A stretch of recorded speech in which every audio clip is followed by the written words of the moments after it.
지난주 설교 제목은 구원의 확신이었습니다. 구원의 확신. 내가 구원받았다라는 것을 확신해야 된다라는 말씀이었습니다. 그런데 구원의 확신은 어디까지나 확신입니다. 내가 확신하는 겁니다. 확신하는 사람은 나라는 사람입니다. 사람이 확신하다 보니까 그 확신은 많은 경우 흔들립니다. 어떻게 보면 흔들리는 게 정상입니다. 사람의 감정이라는 게 기복이 있잖아요. 변하잖아요. 그러니까 구원의 확신을 가져야 됩니다. 이렇게 제가 설교했지만 살아보세요. 흔들립니다. 흔들릴 때가 옵니다. 저 역시 그랬습니다. 고등학교 때까지 열심히 신앙생활 했지만 구원의 확신이라는 말을 한 번도 들어보지 못했습니다. 대학에 들어와서 교회 대학부 선배들 또 선교단체 선배들을 통해서 신앙교육 받으면서 구원의 확신이 이런 것이구나 알게 되고 또 나름대로 구원의 확신을 가지고 살았습니다. 그런데 구원의 확신을 항상 가지고 살지 않았습니다.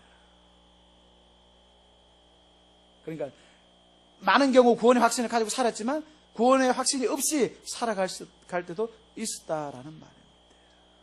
저 스스로의 경험을 봐더라도 많은 경우 구원의 확신을 가지고 자신감 있게 넉넉하게 살아갔지만 때때로 그 마음이 그 확신이 흔들리기도 했다라는 것입니다.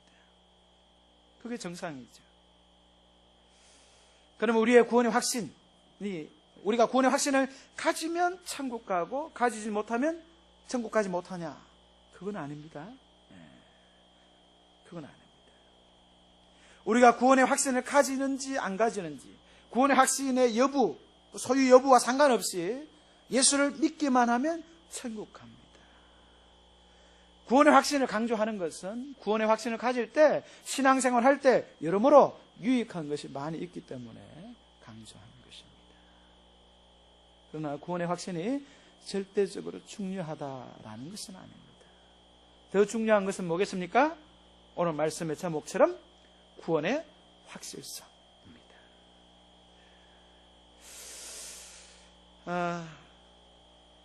우리가 받은 구원이, 내가 받은 구원이 내가 그 구원을 확신하는 것과 상관없이 나는 구원받았다, 지금 죽어도 천국 간다, 이런 확신이 있든지 없든지 그거와 상관없이 내가 구원받은 이것이 아주 확실하다, 객관적으로 분명하다, 이것이 더 중요한 것입니다.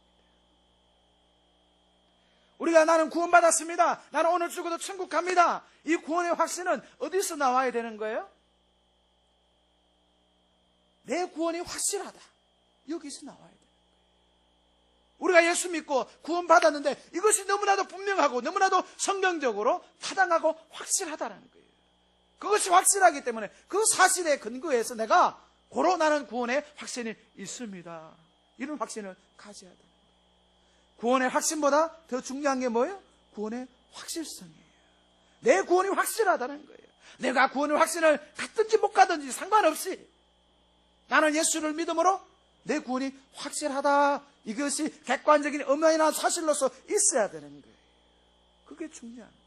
그래서 구원의 확신보다 내가 주관적으로 확신하는 이 감정, 상태, 이 확신보다 더 중요한 것이 예수 믿는 사람은 누구나 구원받습니다 라는 이 당연 주장, 이 사실, 이것입니다.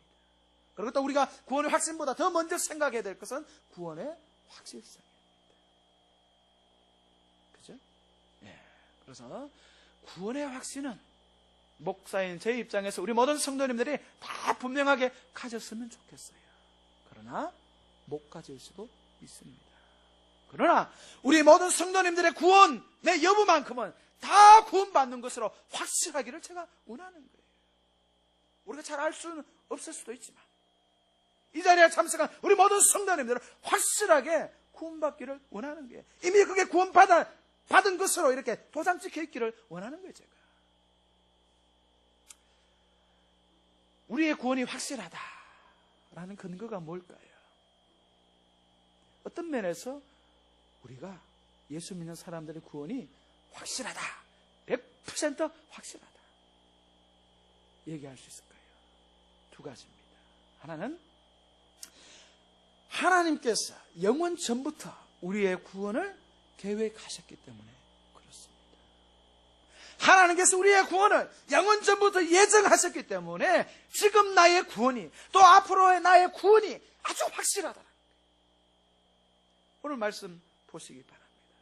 로마서 8장 29절 30절 말씀 보시기 바랍니다. 우리 같이 읽습니다. 시작. 하나님이 미리 아신 자들을 또한 그 아들의 형상을 본받게 하기 위하여 미리 정하셨으니 이는 고로 많은 형제 중에서 맏아들이 되게 하려 하심이니라. 또 미리 정하신 그들을 또한 부르시고 부르신 그들을 또한 의롭다 하시고 의롭다 하신 그들을 또한 영화롭게 하셨느니라. 아멘. 아주 중요한 말씀입니다. 주의 깊게 보시기 바랍니다.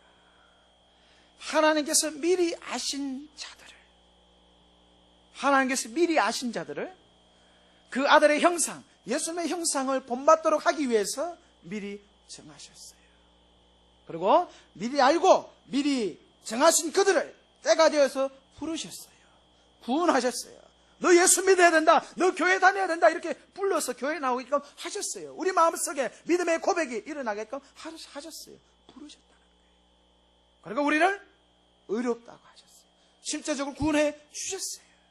그리고 우리를 장차 미래에 영화롭게 아주 영광스러운 몸으로 바꾸실 텐데 그 사실이 너무나도 분명하기 때문에 오늘 말씀은 과거 시제로 얘기하고 있죠. 미래에 일어날 사건인데 우리를 장차 우리가 천국 갔을 때 영광스러운 모습으로 바뀔 텐데 그것이 너무나도 분명하기 때문에 단정적으로 과거 시제로 얘기합니다.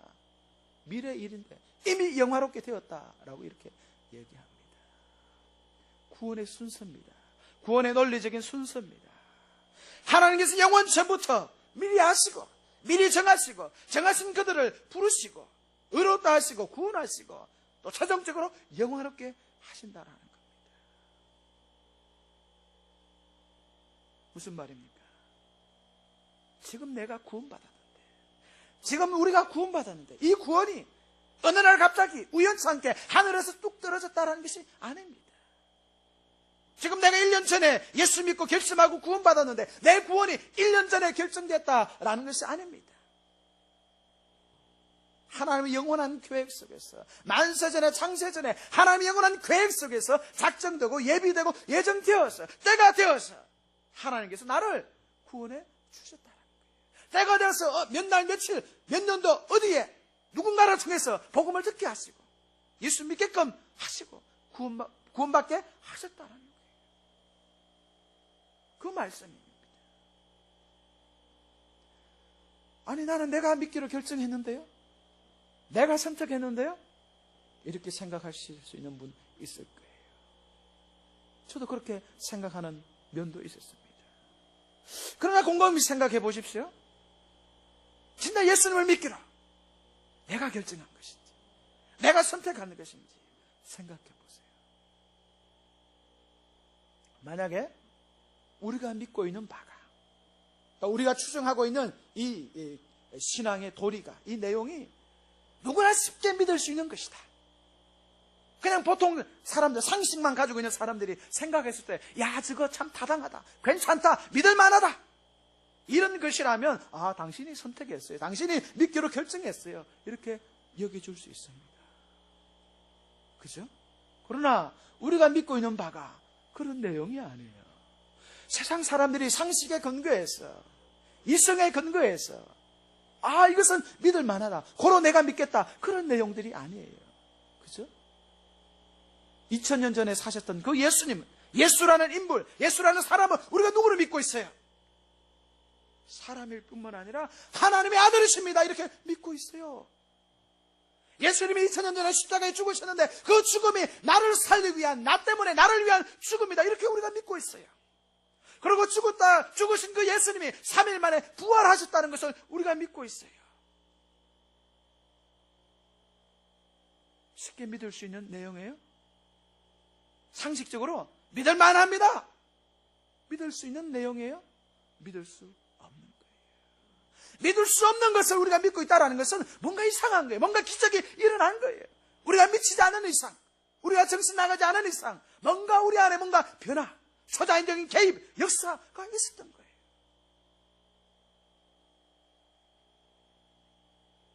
성령 하나님께서 우리의 어두운 마음을, 우리의 눈을 열어주옵소서. 복음의 비밀을 깨닫게 하시고, 저 십자가의 죽음이 너를 위한 죽음이다. 예수님이 너를 위해 죽으셨다.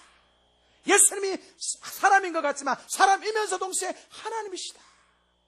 이 놀라운 비밀을, 이 놀라운 신비를 깨닫게 해주는 그런 은혜, 그런 감화 감동의 역사가 우리 안에 먼저 있었기 때문에 내가 믿겠습니다, 믿습니다, 따릅니다, 이런 결정이 일어나는 것입니다.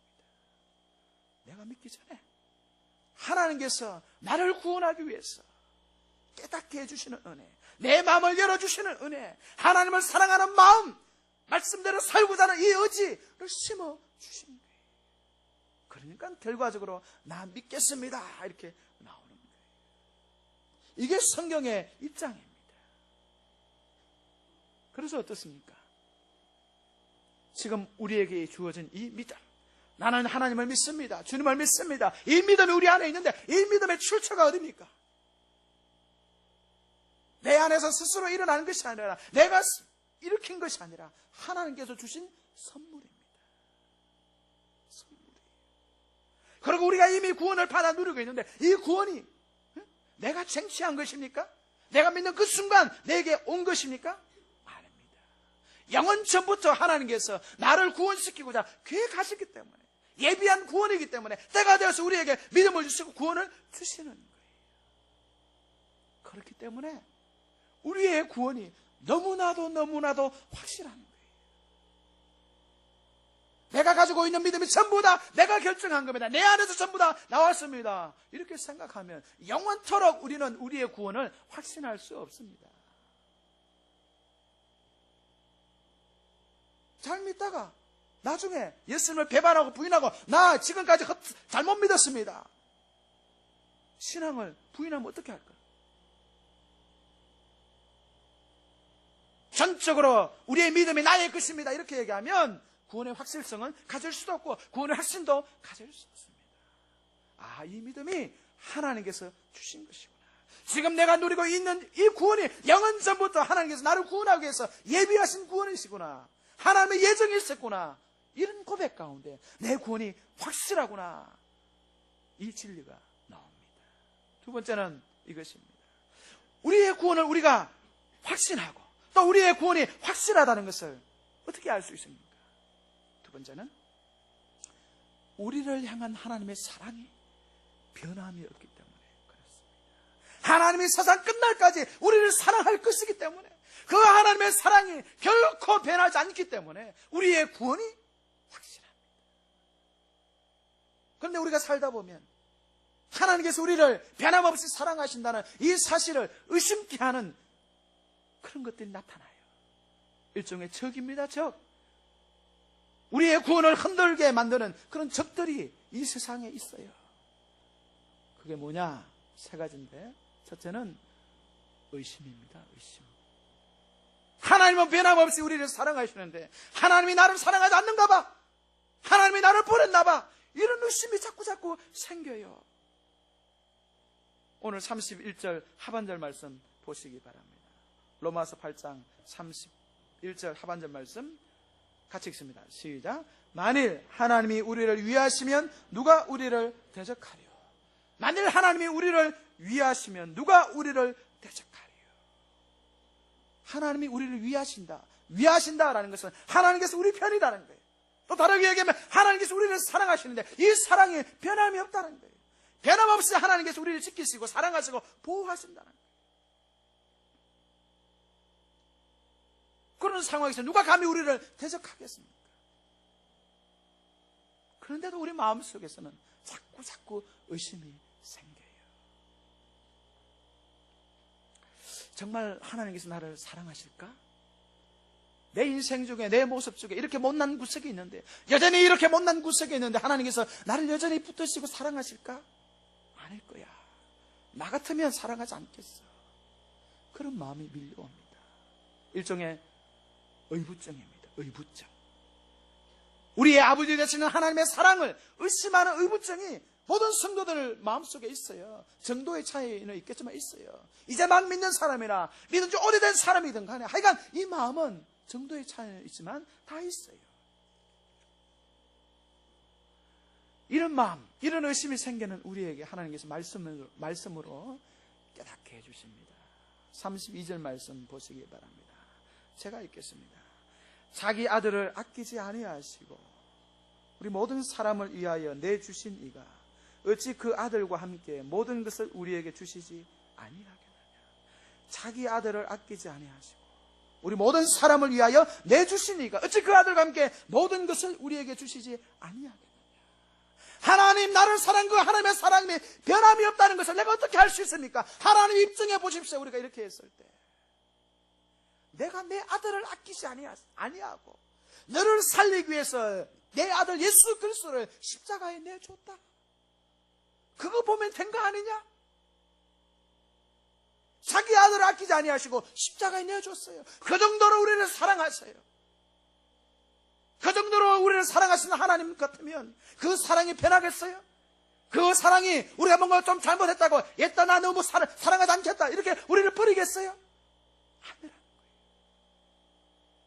그래서 어떤 어려움 속에 있더라 할지라도 내 모습 중에 어떤 못난 모습이 연약한 모습이 드러난다, 추악한 모습이 있다 할지라도 하나님께서 예수님을 죽이시기까지 나를 사랑하셨다면 이 웬만한 죄 가지고 웬만한 연약함 가지고 하나님이 나를 내치시지 않는다, 이 확신이 우리 안에 있어야 돼요. 이 사랑이 있기 때문에 우리의 구원이 흔들리지 않습니다. 확실한 겁니다. 두 번째는 우리의 구원을 흔드는 게 뭘까 했을 때 죄책감과 두려움입니다. 죄책감과 두려움입니다. 33절 보시기 바랍니다. 33절 우리 같이 읽습니다. 시작. 누가 능히 하나님께서 택하신 자들을 고발하리요 어렵다 하신 이는 하나님이시니. 누가 능히 하나님께서 택하신 자들을 고발하냐? 어렵다 하신 이는 하나님이시니. 이런 말씀입니다. 하나님이 우리를 택하셨어요. 우리를 택하시고 우리를 향해서 너 의로워, 너 죄 없어, 너 용서받았어, 너 구원받기에 충분해, 이렇게 말씀해주고 있어요. 근데 가면 누가 우리를 향해서 야 너 죄 있잖아, 죄 지었잖아, 그러고 너 천국 갈 수 있어? 이렇게 물을 수 있어요. 특별히 사탄이 예수를 믿지만 여전히 우리 가운데 죄가 있잖아요. 저도 죄가 있잖아요. 저도 죄 지으면서 살잖아요. 그런 모습 보면서 이 목사 그러고도 너 천국 갈 수 있어? 그러고도 너 하나님의 자녀야? 구원을 확신해? 이렇게 치고 들어온단 말이에요. 이렇게 치고 들어올 때 그냥 상식적으로 대답하면 그래, 나는 죄를 많이 짓는 거 보니까 나는 구원받을 자격이 없나 봐, 좀 더 부족한가 봐. 남들은 죄 안 짓는 사람은 구원의 확신을 100% 가진다면 난 한 10%만 가지는 게 맞나 봐, 이렇게 생각할 수 있어요. 이게 상식적인 반응이라 할 수 있어요. 그러나 말씀은 이런 반응에 관해서 아니다 라고 얘기합니다. 그렇게 반응해서는 안 된다라고 얘기합니다. 그런 연약함과 그런 죄, 부족함이 있음에도 불구하고 구원의 확신을 가져야 된다고 하고 우리의 구원이 확실하다라고 얘기합니다. 어떻게 그럴 수 있습니까? 우리의 연약함에도 불구하고, 나는 예수를 믿음에도 불구하고 내 생활 중에 여전히 죄가 있고 죄를 짓는 모습이 발견되는데 그럼에도 불구하고 내 구원이 확실하고 내 구원을 확신할 수 있는 이유와 근거가 무엇입니까? 내가 아니라 하나님 때문에 그렇습니다. 우리가 구원받는 근거가 내가 아니라 하나님 때문에 그렇습니다. 우리의 구원의 근거를 나 자신의 믿음, 나 자신의 삶, 나 자신의 선행, 나 자신의 종교적 실천, 이런 것 가운데 근거하면 죽고 딱 깨어나도 구원 못 받습니다. 관 속에 들어가 봐야 알겠죠? 끝까지 몰라요. 그러나 성경은 그렇지 않습니다. 그렇게 말하지 않습니다. 우리가 우리의 연약함이다, 죄, 이런 것이 있음에도 불구하고 나는 구원받았습니다, 구원을 얘기하고 구원의 확신을 얘기하고 구원의 확실성을 얘기할 수 있는 것은 하나님 때문에, 특별히 예수님 때문에 그렇습니다. 오늘 말씀 보시기 바랍니다. 34절 말씀 제가 읽겠습니다. 로마서 8장 34절 제가 읽겠습니다. 누가 정죄하리요? 죽으실 뿐 아니라 다시 살아나신 이는 그리스도 예수시니 그는 하나님 우편에 계신 자여 우리를 위하여 간구하시는 자시니라. 누구를 보라고 합니까? 그리스도 예수, 주님을 바라보라고 합니다. 주님을 바라볼 때 구원의 확신이 생기고, 주님을 바라볼 때 우리 구원이 확실하다는 것을 알 수 있습니다. 주님은 어떤 분입니까? 우리를 위해서 죽으신 분. 주님께서 우리를 위해 죽으셨다, 이 사실이 분명하다면 나의 구원이 확실하다는 거예요. 주님은 어떤 분입니까? 우리를 살리기 위해서 부활하셨습니다. 주님의 부활이 사실이라면 나의 구원이 확실하다는 거예요. 나를 살리기 위해서, 나를 부활시키기 위해서, 나에게 영생을 주기 위해서 부활하셨으니까 나의 구원이 확실하다는 거예요. 그 주님이 지금 뭐하고 계세요? 하나님 보좌 우편에서 우리를 위해서 간구하고 있어요. 우리를 넘어뜨리게 하지 않아요. 넘어뜨려도 다시 이렇게 세우시는 주님이세요. 그렇기 때문에 우리의 구원이 흔들릴 수 없는 거예요.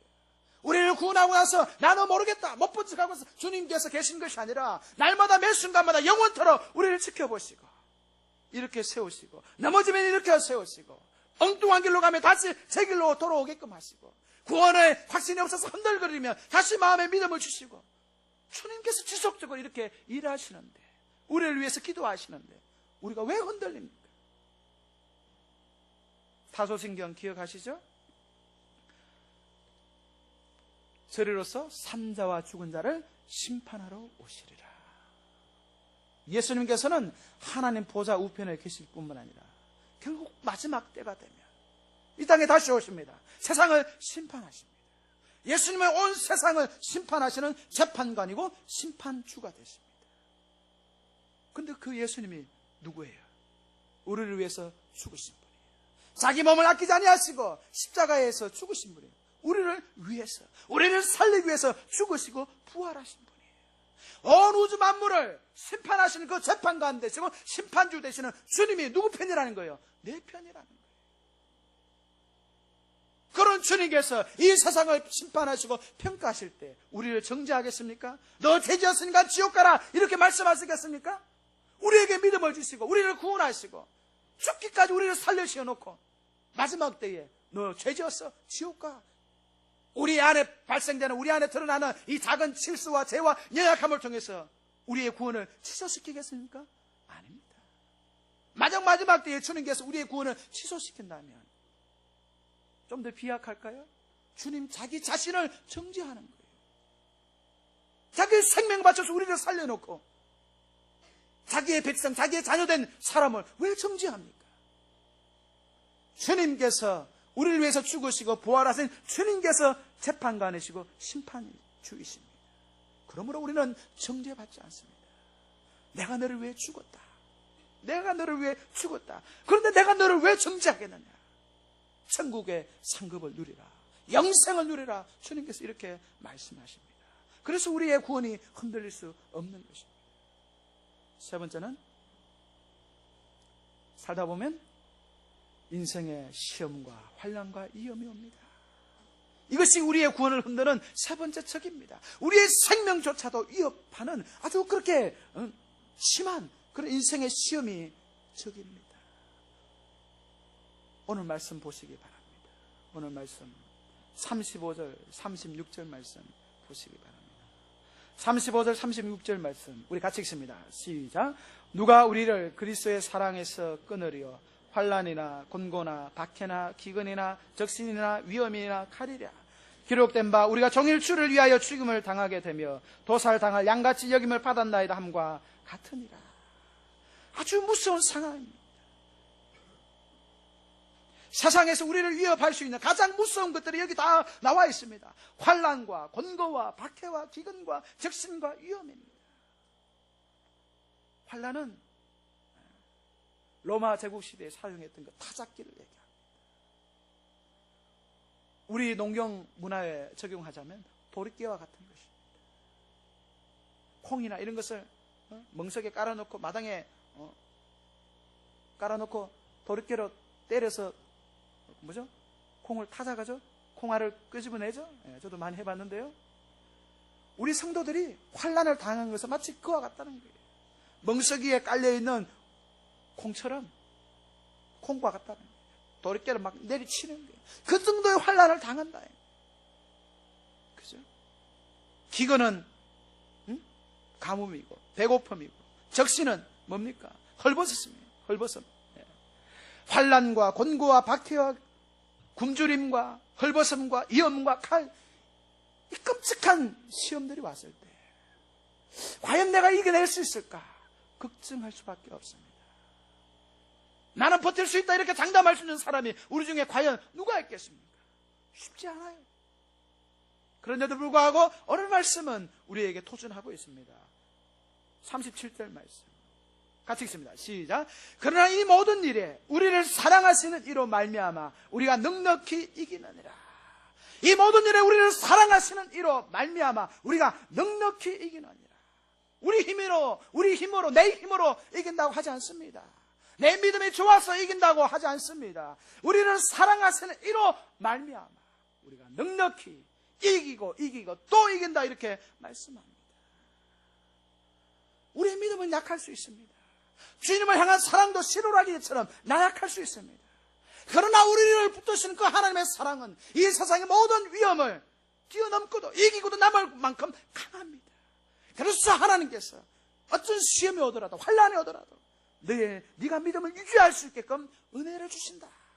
붙들어 주신다. 염려하지 마라. 불안하지 마라. 이렇게 말씀. 많은 순교자들과 믿음의 선배들이 이런 체험들을 했습니다. 안희숙 사모님 아시죠? 기억하시는 분들 있을 거예요. 한국교회에 죽으면 죽으리라 라는 간정집을 우리에게 주셨어요.